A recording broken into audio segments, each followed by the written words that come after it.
Hein, thank you for joining us today. Can you tell us a little bit about the Herholdts Group and your journey into the renewable energy sector?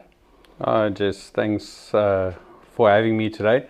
So, we originally electrical wholesale business that my father started way back in '89. He made the switch to electrical wholesale. It was a family-run business, always been a family-owned and run business, and all of the kids grew up in the business, and we went, after school, started working there. Had a bit of a tough life, so we all had to start at the bottom. And then in 2010, I moved to Kimberley and I opened up the Kimberley branch. And then in 2016, I believe, was the first time that I sort of started hearing about solar. One of our electrical contracting customers actually arrived with a whole bunch of solar panels on the back of his vehicle, and then I asked him about it, and we had a bit of a discussion, and he explained to me what it was and how it works. And then I got interested, and since then, we started selling to him. We started buying goods locally first, and then importing, and the rest is kind of history. We sort of just grew from there, and I've got a passion for it, and I really like the whole thing about generating energy your own. Yeah, no, I completely understand. So, that's quite an impressive journey so far. How has Herholdts grown to be the biggest wholesaler in the renewable energy space? Yeah, so we traditionally had only the branches in Bloemfontein and Kimberley, and then we expanded to George, and in 2021 my father and them all decided that it's time for them to retire, and we got into a discussion about selling the business. And then we were fortunate enough to attract a private equity investor that basically invested into the business, and then they asked me to stay on. And I must say, Adini has been an amazing partner for us, and then we grew from there, just opening up more stores. And I think the whole company culture and the family way that we run things, although we have now become like a big corporate business, I think our values still remain the same. It's about people and the people that work for you. And when you look after your people, they look after you. So, we grew tremendously the last 4 years. And it has been an amazing journey. But, I can just say that without our customers and the people that work for me, it wouldn't have been possible. Can you tell us a little bit about the Master Trusted Installer program and what it means to be one? Yeah, so the Trusted Installer program was started a couple of years back.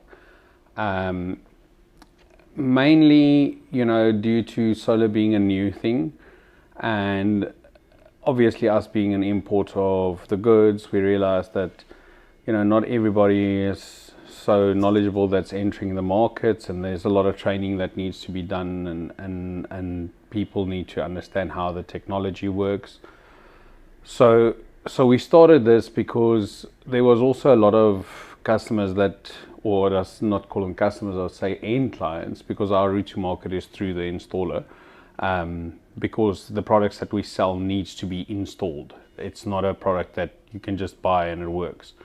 So it's a professional product. So what happened is we sort of came up with this trusted installer idea, is that we can train our existing customers and new customers, and then sort of have this program where we make sure that they are qualified and understand how the product works, so that we can minimize the returns, because we have seen a lot of returns from poorly installed equipment.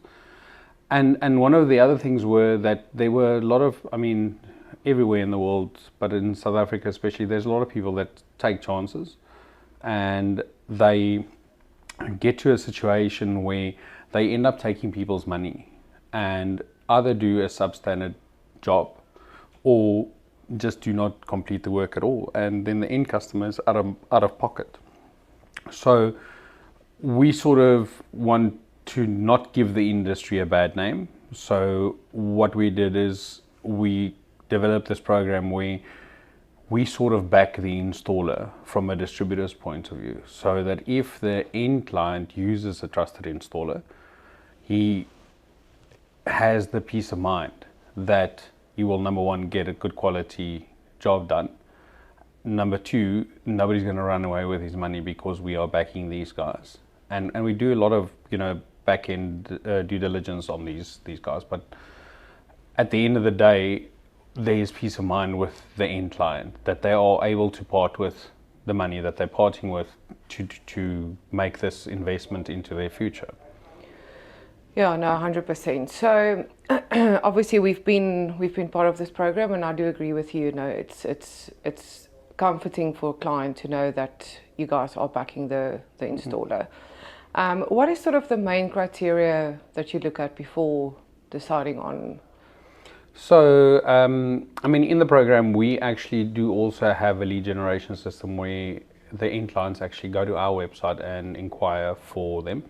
So we sort of pass these leads on to the customers. Now, so we do expect some kind of loyalty when we pass a lead that come in through ours, that it's, that there's a reciprocal business arrangement going on. And I mean, there's a lot of things that go with that. We just do not expect you to just buy from us blanket. I mean, we will still be competitive. We still want to be, there, but we do provide a lot of extra services and support, as well as loyalty programs and things like that. But the main criteria that we are using is, number one, we need to make sure that these guys are registered with the Department of Labour. They do have a qualified electrician in their employ, because somebody needs to provide a COC. We do require that their work is up to a standard that we think is the standard that it should be installed at. So on the selection criteria, the applications get filled in, we go do our due diligence, we make sure that we ask for installation photos and pictures, and then it's an ongoing process, because we have had some of our people that were selected as trusted installers that, maybe didn't do a good job at somebody's house, and then what happened is they came and they called us because they got them through our lead generation system. And at the end of the day, we fitted the bill to have somebody repair it. So that is just how far we go to stand behind these guys. And even if we accidentally selected the wrong one, we'll still fix it on our account, or we'll maybe ask another installer to go and fix the problem, and we will pay for it, which means it doesn't have an effect on the end user's pocket. So yeah, there's a lot of selection criteria. The main ones being the DIL, master electrician or electrician in employ, to make sure that it's done. And then obviously they have to do the training of the various products that we sell. And we also look at their return rates. It's easy for us with a trusted installer when the return rates are low, when a product has a repair warranty, that we can actually even offer a replacement or loan unit, because we know that 90% of the time when there's a fault on a site and it was a trusted installer, it is actually a product fault. Yes, and not an installation. Completely the other way around, 90% of the time when we sell a product to an untrained person, it's the installer's fault. So yes, it just also makes it a lot easier for us logistically, and to know that when these trusted installers actually do have a claim, we know that it's a claim. We don't have to go and deep dive and drive out to sites and do all of these things. So yeah, that's one of them. Yeah, so I think we've been part of the program for a few years now, and again, it really builds trust with the client, so that's great. But yeah, thank you very much for your time, Heine. We really appreciate it. Thank you, Jessica.